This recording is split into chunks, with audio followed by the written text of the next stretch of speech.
De quoi je me mêle sur rmc.fr et 01net TV. François Sorel. C'est De quoi je me mêle, toute l'actualité des nouvelles technologies.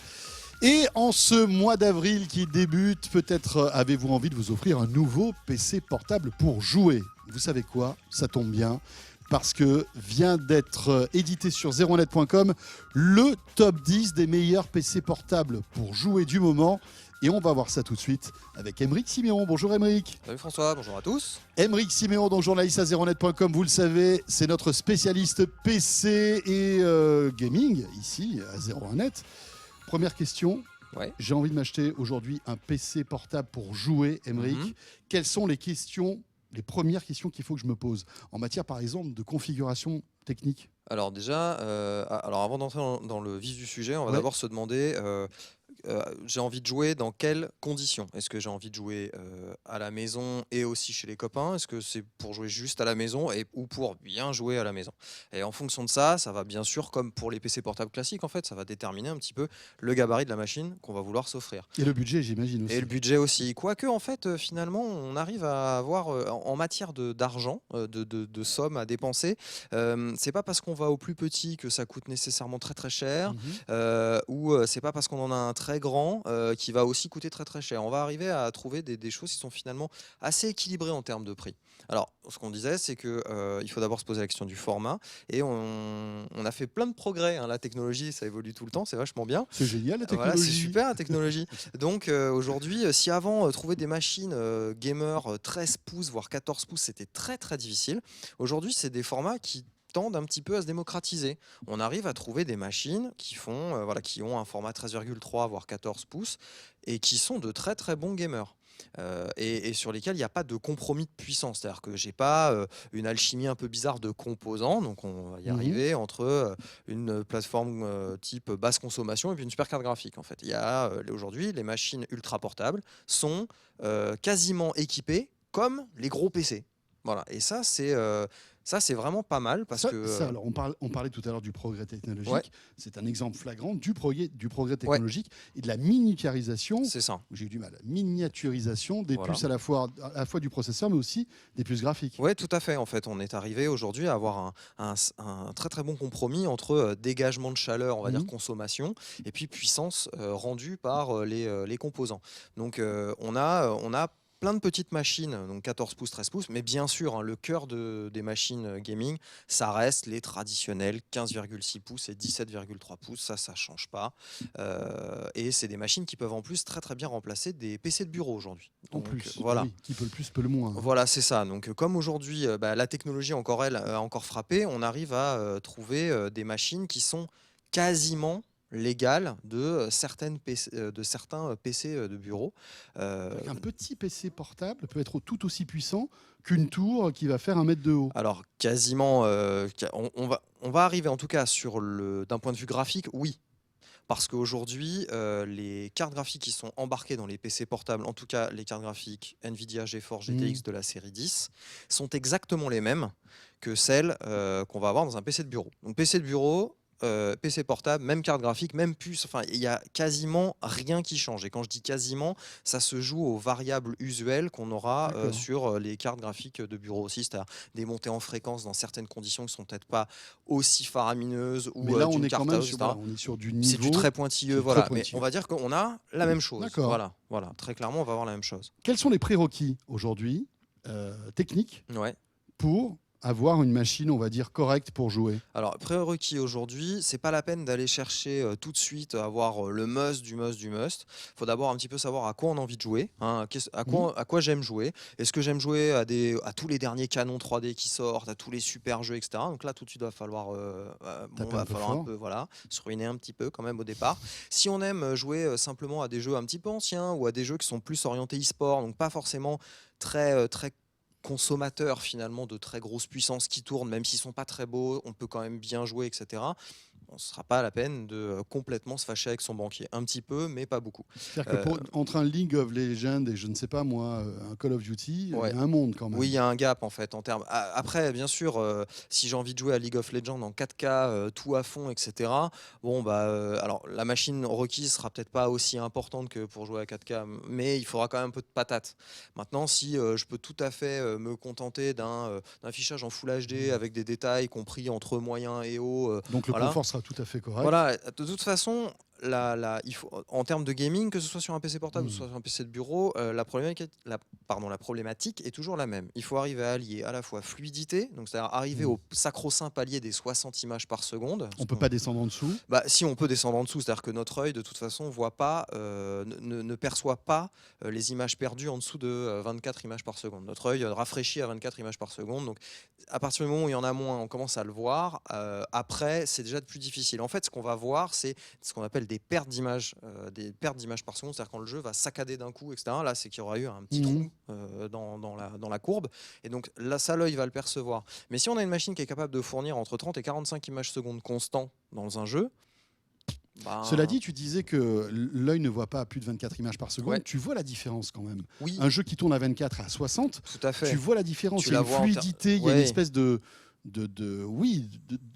fluidité. Un peu comme ce qu'on a sur les télés quand on active le Exactement, mode movie. exactement. Ou tout ça, on a Donc l'impression l'œil que tout va arrive, très vite. alors c'est Oui, pas si c'est l'œil ou le cerveau ou les deux, mais en tout cas, on arrive à discerner une différence. c'est ça, on va l'apercevoir. En fait, la montée en images par seconde, ça va permettre une chose, pouvoir faire grimper les niveaux de détail. C'est-à-dire, à partir du moment où ma carte est capable d'afficher plus de, on va dire, 60 images par seconde dans un jeu, je peux pousser le niveau de détail et essayer de rester D'accord. toujours entre 50 et 60. Alors, pour répondre à ta question, aujourd'hui, pour Prérequis, bien donc. jouer, prérequis. Moi, minimum, je mise sur un Core i5, soit de 6e génération, soit de 7e génération. Donc Core i5 minimum. Core i5 minimum. On peut jouer, alors certains nous diront oui, on peut jouer avec un Core i3. Oui, tout à fait, on peut Non, jouer mais avec ça un c'est Core ton i3. avis à toi. Mais c'est mon Voilà. avis, voilà. Le Core i5, je trouve que c'est bien parce que c'est une bonne, c'est des bonnes puces généralement. Ça a suffisamment de punch pour pouvoir bien jouer et ça pourra encaisser des jeux, on va dire, jusqu'à 2, 3, 4 ans sans Ça, c'est aucun plutôt problème. pas mal. Voilà. En termes de mémoire, la mémoire vive, c'est quelque chose qui est très important. Il ne faut pas négliger cet aspect-là. 8 Go pour bien démarrer, c'est très bien. 16, c'est royal. 32, 64, bon, c'est vraiment pour se faire plaisir parce que de toute façon, Windows, passer une certaine capacité de mémoire, Je sais plus lui-même. quoi en faire. En fait. Voilà. Et d'ailleurs, on aura peut-être tendance à avoir même des performances un peu moins bonnes. Tiens, donc Parce il y a que- trop de mémoire vive. Ouais, parce qu'en fait, bon, après, c'est un peu compliqué, mais en fait, ça fait plein de place à occuper. Donc Ouais. Windows, il est super content, mais après, il sait pas où il a rangé ses affaires. Donc Ah voilà, ouais. donc il en met partout, c'est super. Et après, Et il sait puis- plus trop. Mais voilà, où est-ce que alors j'ai après, mis les textures là. C'est ça. Alors, oh hop, là là. donc voilà, donc il faut qu'il discute, etc. avec la mémoire. Le processeur doit discuter avec la mémoire pour tout. Bon bref. Donc 16 Go, c'est bien. 32, on va dire que 32, c'est royal. 64, c'est bon, ça Oui, sert ça pas sert forcément à grand-chose, quelque chose. d'accord. Voilà. 16 Go, c'est déjà bien, on va dire. 16, on va dire, c'est bien. Donc 8, Core i5, 6e ou 7e génération, 8 ou 16, 8 ou 16 Go de Voilà. mémoire vive, on est bien. on est bien. Et Carte puis, graphique. Voilà, et après, ça, voilà, c'est le trio. La carte graphique, c'est très important. Aujourd'hui, donc, à l'heure actuelle, malheureusement, AMD a complètement disparu des radars dans les PC C'est bien portables. dommage. Alors, c'est bien dommage. L'histoire veut que ils peuvent pas rester comme ça, donc ils vont revenir, c'est certain, mais on ne sait pas quand. Voilà. Mais c'est en route, mais on ne sait pas quand. Donc aujourd'hui, c'est Nvidia ou rien. Voilà, donc au moins c'est clair. Donc c'est un boulevard pour Nvidia. C'est un boulevard pour Nvidia, ça c'est certain. Et surtout qu'Nvidia a décliné, bien entendu, pas mal de cartes graphiques existantes sur les PC de bureau dans nos PC de portable, ce qu'on disait au début. Donc aujourd'hui, minimum, pour bien jouer en Full HD, sur un écran Full HD, etc., moi je recommande entre 1050 Ti et 1060. Je n'irai chercher la 1050, donc qui est la toute petite, la petite cadette de la famille, que pour faire soit du rétro gaming, soit pour faire des jeux vraiment peu exigeants, soit à tes souhaits François, Mais soit rien, ça arrive, ça voilà, arrive. soit éventuellement jouer à certains jeux mais vraiment peu gourmands et où en tout cas on n'a pas d'exigence qualité. Voilà. Merci à Pierre d'avoir mis la caméra juste sur moi pendant que j'éternuais. Merci beaucoup. Donc voilà, pour tous ceux qui étaient avec nous en audio, sachez que voilà, il y a une belle capture d'écran à faire. Moi, avec moi qui éternue. On referme la parenthèse. Voilà, donc 1060, ça c'est pour bien démarrer. Après, quand on a envie de se faire plaisir, 1070. La 1070, c'est une carte qui devient très très très populaire en fait. On en trouve dans plein de machines là actuellement. Forcément gamer ou par exemple un PC portable haut de gamme va avoir déjà ce genre de Non, carte graphique. PC portable haut de gamme, Non. non. En fait, après, faut savoir ce qu'on appelle un PC portable haut de gamme, mais si tu me parles d'ultra portable, clairement, tu n'auras pas ça dedans. Il n'y aura jamais Voilà. ça, d'accord. Et si on est sur plus un PC qui va avoir une orientation, on va dire plutôt, on va dire entertainment ou on va dire très gros multimédia et pas au Montage vidéo un peu. Alors montage vidéo, typiquement, il y a beaucoup de gens qui achètent des PC gamers pour faire du montage vidéo, etc. Parce que justement, il y a des grosses cartes graphiques à Ça, c'est l'intérieur. intéressant de le dire. Ça veut dire qu'on peut se tourner vers une config gamer si on est un gros monteur en vidéo. Ouais, parce que ça a un intérêt en fait. D'accord. Aujourd'hui, les logiciels de montage, de production tirent de plus en plus parti tant de la puissance processeur que de la puissance de la carte graphique. Donc pour faire un encodage, un rendu, quelque chose, il n'y a plus que la seule grosse puissance processeur ne compte pas forcément. Avec une bonne carte graphique, les deux s'envoient des informations, savent travailler en bonne intelligence, on va dire, et donc ça peut aider. Voilà. Et puis ensuite, sur le haut du panier, donc pour revenir à nos gaming, pour revenir à ce qui nous intéresse, la 1080, donc la GTX 1080. Alors là, c'est une super carte pour pouvoir jouer en Full HD et même en 1440p, c'est-à-dire en 2560 par 1440. Une définition qui est peu usuelle sur les PC portables gaming, mais qui commence à arriver. Et ça, c'est vachement bien parce que, en fait, la 1080 en Full HD, elle se promène. Alors, donc on aura au minimum ces 60 images par seconde sans problème. Mais bien au-delà, une centaine même, voire 200 sur certains jeux, voire ça veut même dire que dans 300 ou 4 ans, 600 sur des vieux jeux. Mais voilà, dans 3 ou 4 ans, sur des jeux hyper récents qui seront encore plus gourmands, on aura toujours nos 60 images. Oui, enfin en tout cas, là, on va dire à horizon 2019, on est tranquille. D'accord. Voilà, on va dire ça. Et puis, voire au-delà, parce qu'aujourd'hui, il y a quand même des gens qui n'ont pas ce type de machine et qui jouent quand même au dernier canon 3D. Donc même sur une machine l'année dernière ou même il y a 2 ans, ça tourne toujours. Il faut juste faire des compromis. Bien sûr. Voilà. Et puis ensuite, le dernier composant qu'il ne va pas falloir oublier, c'est le stockage. Aujourd'hui, une machine avec un SSD, la plupart des machines gaming l'ont, et il vaut mieux même s'orienter vers une machine qui a du SSD et un disque dur plutôt qu'un gros disque dur. Parce que en fait, le SSD va apporter une réactivité au lancement, mais aussi quand les jeux font des appels disques, les échanges vont aller un peu plus vite. Donc par exemple, typiquement, on va gagner en temps de chargement dans les jeux. On va gagner au temps de démarrage, d'exécution des jeux.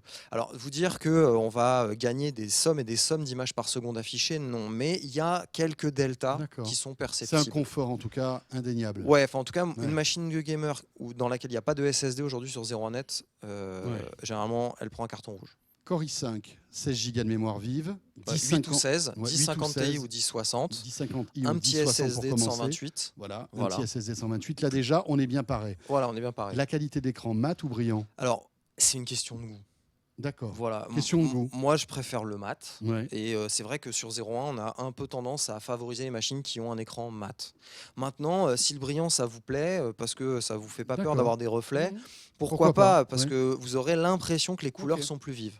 Ce ne sera qu'une impression, mais vous aurez cette impression. Le mat, aujourd'hui, conserve l'avantage de pouvoir vous permettre de jouer même dans des lieux assez illuminés, sans avoir nécessairement envie de bouger votre écran comme ça pour essayer d'avoir le ça fatigue un peu moins les yeux, enfin, c'est une impression. Ouais, ça fatigue peut-être un peu moins. En même temps, il y a... en fait, je pense que comme les couleurs te tape moins sur les yeux, peut-être que tu fatigues un peu moins. Et dernière chose, petite technologie d'écran qu'on voit de plus en plus apparaître dans les machines avec les cartes graphiques Nvidia, c'est le G5. Alors pour faire très rapide, le G5, il regarde à quelle fréquence se rafraîchit votre écran. Et en fait, à partir du moment où il est activé, il va demander à la carte graphique de lui fournir le maximum d'images par seconde pour atteindre sa fréquence à lui. Exemple, j'ai un écran à 75 Hz, il va demander à la carte graphique de lui afficher 75 images par seconde. C'est-à-dire que si jamais il y a un trou, c'est-à-dire que si jamais il y a une grosse scène 3D carrée avec plein de trucs, ça pète dans tous les sens. Et là, le framerate baisse. Normalement, le framerate va baisser. En fait, l'écran va harmoniser, lui, sa fréquence pour éviter que l'œil ne perçoive trop on va dire le changement. Ça, c'est pas mal. Il y a de plus en plus d'écrans qui l'embarquent. Alors, ça a ses avantages, ça a ses inconvénients. Mais c'est plutôt positif pour toi. Mais c'est plutôt positif. Voilà, c'est un petit plus qui est sympa à avoir, même si les vrais hardcore le feront sauter. Top 5, donc. Alors, il y a un top 10 qui vous attend sur 0net.com. On va s'intéresser au top 5. Numéro 5, c'est HP avec le Omen 17. C'est ça. Alors le Omen 17, alors là, toutes les machines dont on va parler, on va juste préciser quelque chose. On va juste s'attarder sur les nomenclatures standards parce qu'après elles sont déclinées dans de Oui, telles bien sûr. proportions que Et de puis toute surtout, façon, voilà. Et l'idée aussi, c'est qu'après, vous alliez sur zeronet.com pour voilà. voir beaucoup plus de détails. C'est ça, en tout cas pour avoir plus de détails sur les machines dont on parle. Donc le Omen, sa principale caractéristique finalement, c'est d'être très sobre pour une machine de gaming. Alors là, on dirait pas comme ça, hein, mais en fait, ça, c'est rien du tout. C'est gentil, hein, Oui, il y a c'est un peu de vrai. rouge, un peu de noir, tout Ouais, ça, voilà, c'est ça. mais ça brille pas dans tous les sens, il y en a pas de partout, etc. Donc c'est une machine qui est très sobre et ça marque le retour d'HP quand donc ils sont sortis en fin d'année dernière et en novembre, pour être très exact. Enfin, en tout cas, ils sont dispo depuis novembre et ça marque le retour d'HP sur le gaming. Et c'est des machines qui sont plutôt pas trop tape à l'œil, donc ça peut bien plaire et c'est pas moins puissant que le voisin. Donc voilà, là, je crois que la machine qu'on a eu en test, il y a un Core i7 et une 1070 dedans, donc il y a déjà de quoi faire plaisir. Quoi. Voilà, 16 Go de mémoire, tu le disais. C'est ça. Et en fait, on est à 1900 € pour cette la configuration-là que tu as testée. Sachant que les prix sont à partir de temps en temps bien moins que ça en fait. Hein. Il y a des machines qui sont vendues bien moins chères. Nous, on a eu une à 1900 €, mais il y a un peu moins, puis il y a un peu au-dessus aussi. Voilà. Exactement. Numéro 4, alors c'est Schenker Technologies. Ouais. Bon, c'est pas, alors c'est pas très aussi connu qu'HP Casus. Hein. Voilà, et si vous allez à Auchan, vous n'en trouverez pas, je vous le dis. Il faut aller où là? Chez des assembleurs? Chez qui? Alors chez Schenker, en fait, ils ont leur propre site, donc c'est bien de passer par eux. C'est un peu comme Alienware, ils ont exactement leur propre site et proposent comme Alienware, enfin Dell Alienware, de configurer sa machine. Vous avez un châssis de départ avec un cocktail de composants de départ et après c'est à vous de faire le cocktail que vous voulez in fine. Donc vous pouvez changer le pros quand c'est possible, bien entendu, la quantité de mémoire, le SSD, etc. Et en fait, donc eux, ce sont des assembleurs allemands et ils utilisent des châssis qui sont fabriqués par la marque Clevo, donc qui est une marque. Alors c'est un peu brut de fonderie comme ça, mais c'est des châssis qui sont hyper évolutifs. Et ça peut être très bien si on a envie de conserver un petit peu sa machine au long cours, la faire évoluer. Faut quand même savoir aussi que c'est quelque chose sur lequel nous, on a un œil, c'est l'évolutivité de la machine. J'achète une machine plus de 2000 €, c'est pas pour la mettre à la poubelle dans 2 ans. Il faut quand même que j'arrive à pouvoir augmenter un peu la mémoire, changer le SSD, etc. Les choses que vous aurez beaucoup de mal à changer, par contre, c'est la carte graphique et le processeur. Oui, ça, généralement, c'est en général soudé dans la carte mère. Alors, suivant les machines, on va dire à 90% aujourd'hui, dans 90% des cas aujourd'hui, les deux sont soudés. De temps en temps, il y a possibilité d'avoir un processeur pas soudé. Ça arrive. C'est un processeur limite type PC de bureau. Ça peut arriver. Qui se clipse. Ça peut arriver, mais c'est devenu très très rare. Donc là, on est sur une configuration plutôt sympa. Hein. Voilà, on est à, comme tu le disais, à partir de 1600 €, parce que là encore, tu choisis ce que tu veux dans ta machine. Hein. Ton Core i5, ton Core i7, etc. Voilà, tu choisis ce que tu veux. On fait ses courses, et le rapport qualité-prix est bon. Le rapport qualité-prix est étonnamment bon en fait. Hein. Alors c'est des machines qui sont pas très orientées silence, etc. Ça fait un peu de bruit tout ça. Hein. Mais néanmoins, c'est pas mal. Et c'est une des premières qu'on avait eues quand les GTX série 10 sont arrivés sur les PC portables. Et on avait pu goûter à ça avec elle et c'était assez impressionnant. Ouais. Numéro 3, l'Asus ROG G752 VS. C'est ça, à tes souhaits. Alors lui, pareil, comme pour le HP. Deuxième fois que tu me dis à tes souhaits. C'est ça. Lui, c'est comme pour la machine HP. Il y en a, mais des itérations, il y en a plein. Et puis en plus, donc attention quand vous achetez, petit tips de conso, quand vous achetez, méfiez-vous, la machine qui s'appelle, chez n'importe quoi, G752 VS-82-B12, chez n'importe quel e-tailer ou n'importe quel commerçant, méfiez-vous, parce que en fait, elle peut avoir un clone exactement la même dans une autre, chez une autre enseigne, mais elle va s'appeler autrement. C'est-à-dire que la config est la même, c'est juste la nomenclature qui change.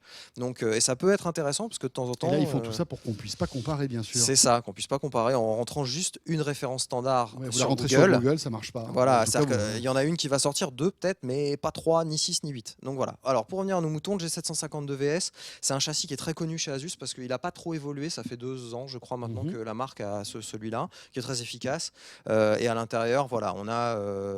Alors là, Asus est en train de renouveler sa gamme de composants. Donc là, on commence à trouver des Core i7 de dernière génération à l'intérieur, mais toujours les mêmes cartes graphiques, etc. Les prix oscillent un petit peu. Donc par rapport à la machine que nous avons testée sur 01net, il faut faire attention. La config a un peu évolué et les prix aussi. Donc, on va dire que c'est une base de travail, le test de 01. Après, en fonction des composants, ce sera à vous de gérer avec votre porte-monnaie, votre banquier. En plus, vous aviez reçu une version sans Windows 10. Donc il fallait rajouter la licence. Non, celle qu'on a vue est avec Windows 10, mais c'est ce que je dis dans le top 10. En fait, celle qui existe aujourd'hui est dépourvue d'OS. Ah d'accord. Est vendue Donc, moins il faut que cher. tu rajoutes. Voilà, elle est Ouais. vendue bien moins cher que celle qu'on avait eue. Alors finalement, Enfin, si tu dois rajouter l'OS. ouais, mais l'un dans l'autre, ça reste quand même intéressant. Parce qu'elle reste quand d'accord. même moins chère Ok. qu'à son prix de départ. Voilà. Ok. Donc voilà. Ça, c'était donc numéro 3, l'Asus. Numéro 2, on revient à Chunkier Technologies Voilà, avec avec le XMG U717 Ultimate. C'est ça. Alors ça, c'est leur haut de gamme. D'accord. Voilà. Je crois qu'il Et y a deux d'ailleurs, il a machines. été détrôné parce qu'avant, il était numéro 1 Ouais, de il est resté classement. très longtemps numéro 1. Pourquoi ? Parce que, voilà, c'est ce que je disais tout à l'heure, on a un écran qui est capable d'afficher du 1440p, donc ce qui est assez inhabituel, en plus compatible G-Sync. Enfin, c'était le concentré de technologie. Schenker nous l'avait envoyé en nous disant, voilà, nous clairement, c'est notre Rolls-Royce. Alors oui, il vaut très cher, hein, parce que la config qu'on a testée, elle coûte 3265 €, mais disponible à partir de 1900 €. Alors pas avec les mêmes composants, bien entendu, mais c'est vrai que c'était un monstre. Et on avait pris un pied mais faramineux à jouer sur certains jeux, parce qu'en 1440 sur un PC portable, c'est pas usuel. Et là, on est sur du 17 pouces. Hein. Ouais, on est sur du 17 pouces, mais on a une 1080 en même temps pour turbiner derrière, donc ça envoie bien, ça pousse quand même pas mal. Donc ça, c'est très beau joujou, ça. Voilà, attention, plus de 3000 € pour la config qu'on a testée à 01net. Hein. C'est ça.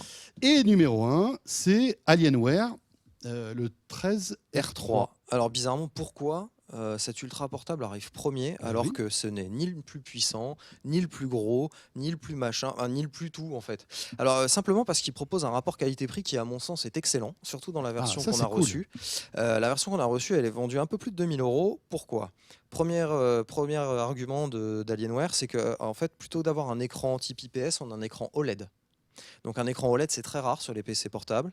C'est une technologie qui coûte très cher. Donc c'est un écran OLED tactile 1440p. Donc là, c'est un peu le beurre, l'argent du beurre et la crémière.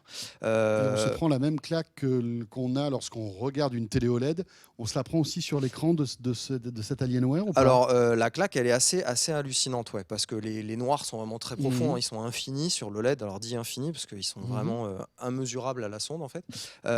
Et les couleurs sont chatoyantes en fait. Hein. C'est vraiment très très beau. Il y a de quoi. Enfin, c'est pas un orgasme rétinien, on va peut-être pas aller jusque-là, mais en Mais tout pas cas, loin. c'est très joli.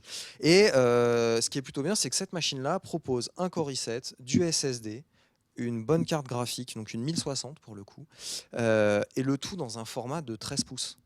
Ça, Donc c'est cool. c'est la machine que je prends avec moi, elle est un peu lourde, hein, bon, mais enfin pour un Oui, PC mais enfin, gaming, c'est plus elle est léger. transportable qu'un 17. C'est qu'un ça, 17, voilà. quoi. Je peux la mettre dans mon sac, je pars avec, et j'ai en plus le luxe Bien sûr. de pouvoir regarder des films avec pendant plus de 5 heures. Et en OLED. Voilà, et en OLED. Donc déconnecté de la batterie. En gaming, on jouera pas 5 heures. Je vous Ça, rassure c'est tout de clair. suite. Hein, c'est-à-dire que dans le TGV On divise parti. par deux. Ouais, là, t'es gentil même. Hein, Ouais. on descend sous la barre des 2 heures. Hein. D'accord. Mais mine de rien, c'est quand même une super machine pour travailler et jouer. Ça, c'est cool. Voilà. Et faire du montage vidéo. Voilà, typiquement. Alors, on là, en parlait tout à voilà, l'heure. on peut Mais là tout à fait en aussi, faire. Et voilà. le tout dans un form factor, enfin dans un encombrement qui est génial, avec plein de bonnes idées. Il y a la connectique qui est disposée à l'arrière, il y a un système de refroidissement qui a été un peu retravaillé, etc. Il y avait déjà un 13 pouces chez Alienware, mais qui n'était pas de cette qualité-là, et surtout qui était motorisé par une plateforme basse consommation, qui se prenait peu au jeu finalement. Alors que là, on a une vraie plateforme comme chez les gros. Les 15 D'accord. pouces et 17 pouces.